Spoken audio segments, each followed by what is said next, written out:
In 1908, as the nation battled the deadly disease of tuberculosis, a facility was constructed to house Indiana residents seeking a cure. On a lonely old hill atop a secluded wooden area, 3 miles northwest of Rockville, on over 300 acres, many desperate patients found their home in the Indiana State Sanatorium. After the sanatorium's official opening in 1911, the death rate for tuberculosis patients was still around 90%. The disease was highly contagious and still without a cure. Moreover, its mechanism and effects were widely misunderstood. It was a very confusing disease because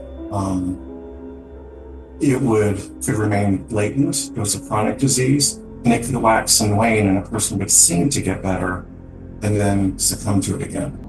At the turn of the century, 1900, tuberculosis was running through the country, and so they decided to build little cities outside of little cities like Rockville in order to learn what they can about the disease, quarantine people that have the disease, and ultimately find a treatment for it.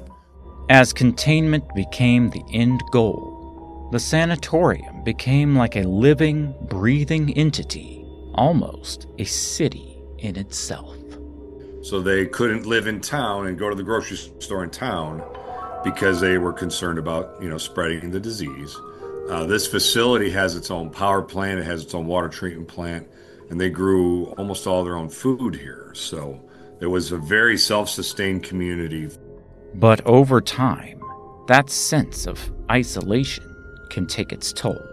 With nowhere to escape but your own thoughts, inevitably, staff would record their observations of sick patients, leaving behind their own private proclamations of loneliness and tattered pages of meandering musings.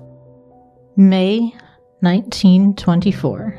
The sanitarium has been full since the day it opened. Every patient is prescribed bed rest, fresh air, nutritious meals, and we teach them the importance of proper hygiene. They struggle with isolation as much as they struggle with their disease. It is so lonely up on the hill. I have been reassigned to the new children's ward until more nurses arrive. I noticed an empty bed when I got there. I didn't ask, so that no one had to answer. The hill is my home now. Over the decades, the understanding of tuberculosis shifted with advancements in medicine and the understanding of disease. Every effort was still needed to keep the disease contained. Inevitably, some medical staff succumbed themselves to the terrible disease. December 1942.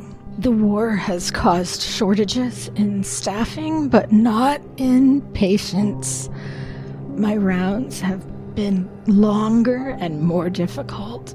I once followed Dr. Roberts' orders as a nurse, and now I follow them as a patient.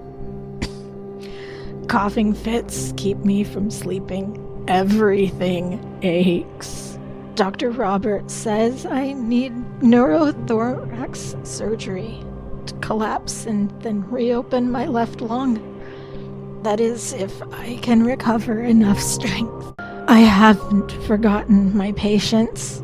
I'm determined to recover and return to my duties.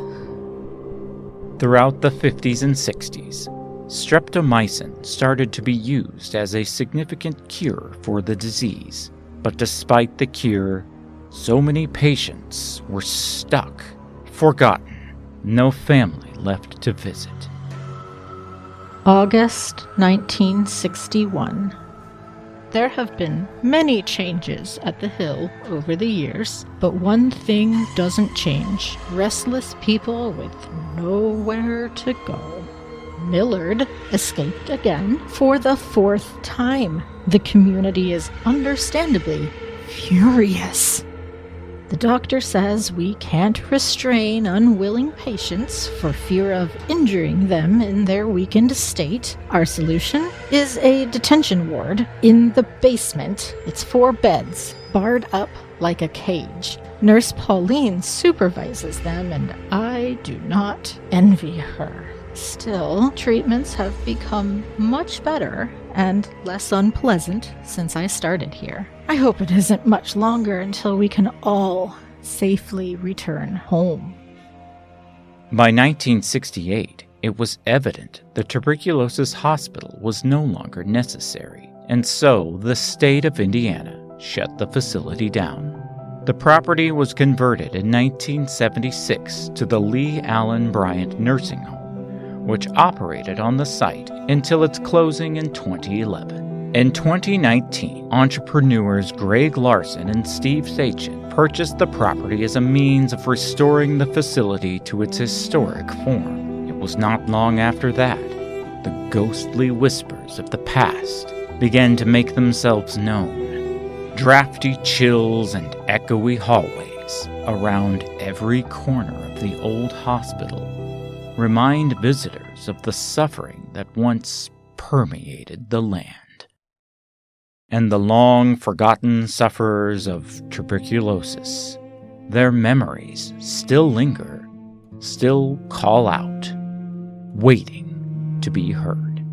After all this time, the beds are empty. The city on a hill is abandoned. But I'm not ready to leave. I don't want to forget about my patients here. Visitors come less frequently now. I've tried to welcome them, but they don't answer. It is still so lonely up on the hill.